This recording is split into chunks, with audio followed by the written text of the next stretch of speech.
Yo, what's up guys? How you guys been? How you guys doing? Welcome back to another YouTube video. And today we're going to be reacting to 2 true arcade horror stories animated, and this was made by MJV Animations, you already know.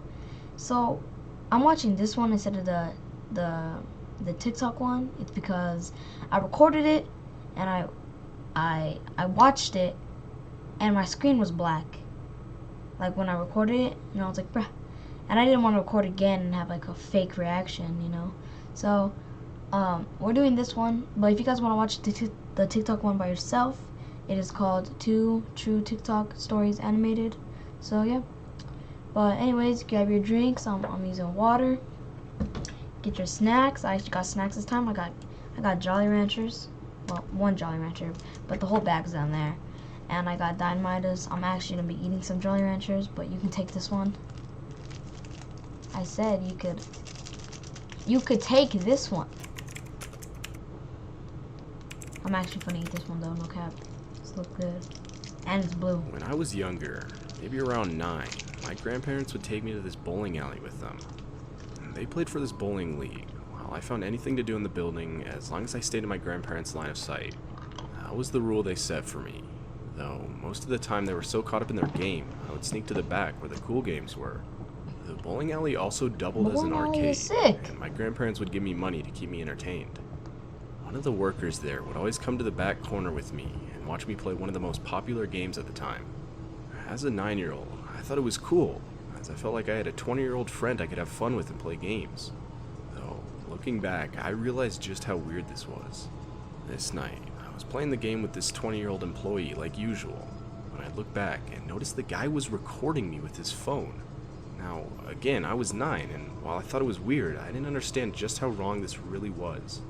I looked back at my game, as it required my attention, and asked him what he was doing. When I get the chance to look back at him, maybe 10 seconds later, he was gone. This honestly really disturbed me, and caused me to go back to my grandparents and sit with them for the rest of the night. But a few minutes later, I saw him again peeking around from one of the game machines. He was giving me that finger gesture, indicating for me to come to him. Against my better judgment, I did. He told me he had something cool to show me, but that I was in the back. I didn't even get a chance to respond before he grabbed my arm and started pulling me to the back through the employees only door. I was a little worried at this point, but didn't question it. He proceeded to lead me through a back exit of the building into this dimly lit parking lot where I assume all the employees parked. He clicked the button on his car keys to open the trunk, and he told me he had some really cool games he wanted to show me. But his trunk was empty. He told me to get in and look closer, as they were hidden in the back a bit. But just as I was about to start crawling in and look, I hear the back door open again as my grandma screamed as loud as I've ever heard her scream. I backed away, and the guy slammed the trunk closed, got in his car, and booked it out of there. My grandma called the police immediately, and was now crying. Me being a little kid, I still didn't understand what was going on, but started crying too at the sight of my grandma crying. I'm a lot older now, but this memory still haunts me to this day. I remember genuinely thinking nothing was wrong in that situation. Apparently, the guy was later arrested in his house by police, and obviously fired. And apparently the guy was fired from his job before the arcade, for similar things to what he had done to me. Overall, just a really disturbing dude.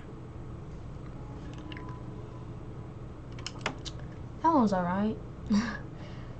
But you're 9 years old?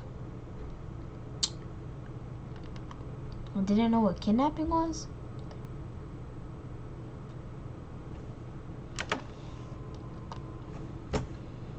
I knew what kidnapping was when I was like 7. Let's see if this one's good.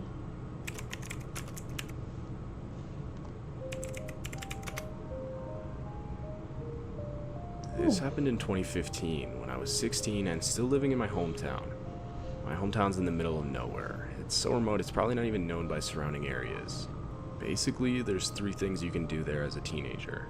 Go to the movies, swim, or go to this pathetic little place called Miller's Fun Park. It's relatively similar to a lot of fun park type things, only a whole lot worse. There's this crappy arcade with broken skee-ball machines, batting cages that probably haven't been used since the early 80s, a pathetic mini golf course, and the most dangerous go-karts you've probably ever seen in your life. If there weren't workers there, I would honestly just think it was abandoned. That's how bad it was. Now, Miller's Fun Park was on the edge of a forest, about 3 miles worth. If our town was in the middle of nowhere, this park was practically on the moon. Anyway, my cousin Emma and I decided one summer night that we wanted to go go-karting and possibly mess around in the arcade. It was around 10 p.m., so we knew it'd be almost deserted, but that was the way we liked it. I picked her up from her house, and we made the long drive down. Once we had arrived, we noticed the parking lot was almost completely empty, other than the employees' cars. Though, this really wasn't surprising, as this place had seen better days, and was obviously not going to stay in business much longer.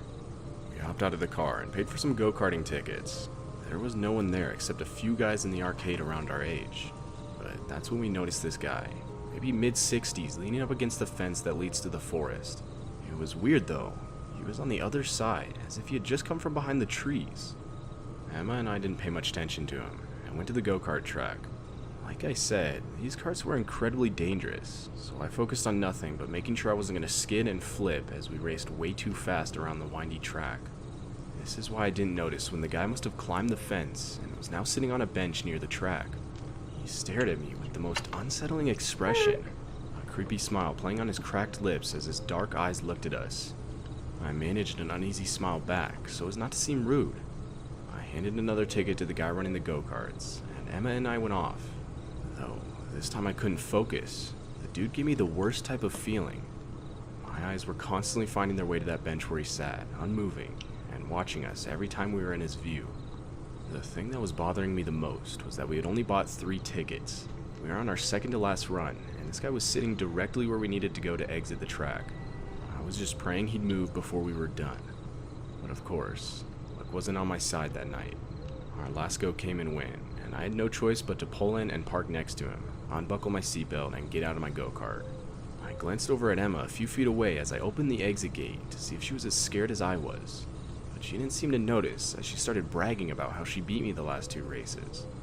I was barely listening to her at that point. I opened the gate, and the guy stepped in front of me just as I was leaving. "What are you girls doing out so late?" he said with a little smile on his face.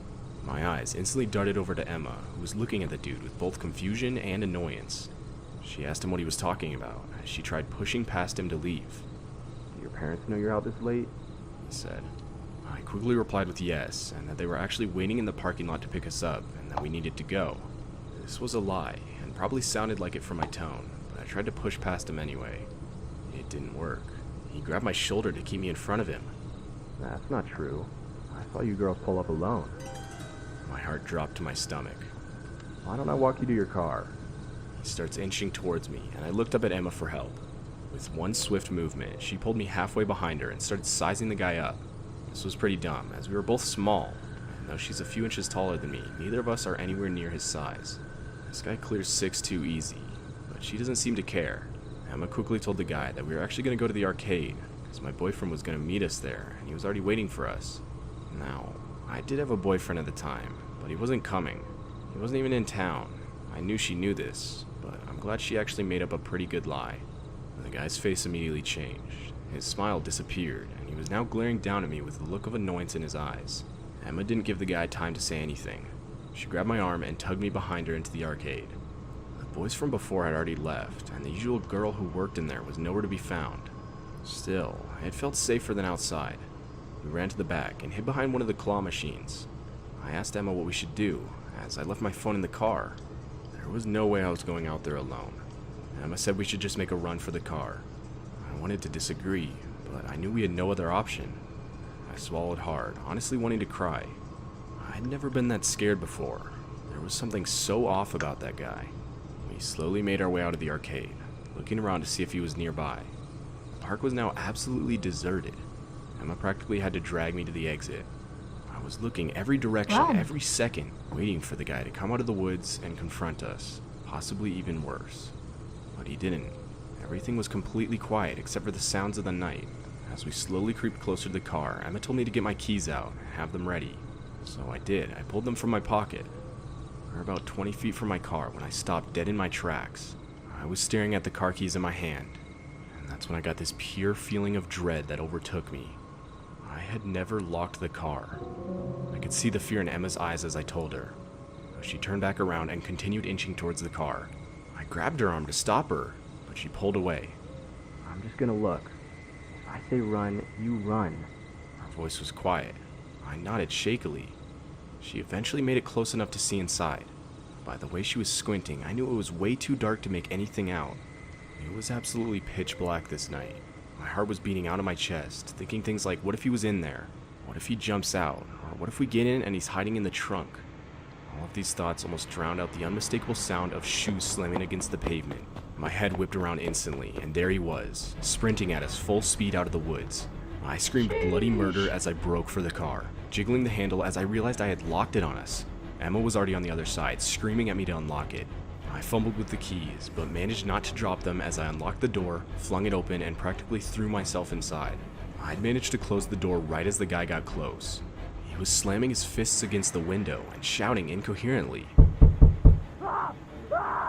I was sobbing at this point and barely managed to lock the doors as he went for the handle and continually yanked on it as hard as he could. Emma was screaming at me to go, and through my tears I shoved the key into the ignition and flew into reverse. He was still chasing us and yelling as I veered backwards out of the lot and turned as fast as I could while slamming on the gas. I could barely see the road through the flood of tears. Emma had to grab the wheel several times to keep us from crashing before I regained some composure. Though obviously shaken up, she managed to keep her tears in as we drove 30 miles over the speed limit the whole way back home. Both of us agreed not to tell either of our parents about this. But looking back, I wish we had, because there was something seriously wrong with that guy. We were too scared of what they might say or do. I think I thought they'd blame us somehow, so it stayed a secret between us. Somehow even we didn't talk about it until months after the horrifying encounter. It's safe to say, we never went back to Miller's Fun Park after that.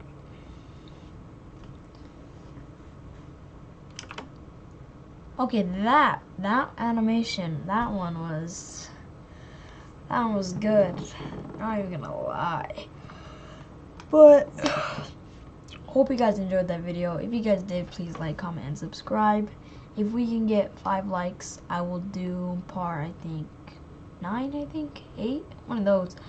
But you'll see it in the video. You'll see it in this video. So whatever this one is, it will be the next one. That's what part it will be. But yeah, so hope you guys enjoy your day and night, whatever.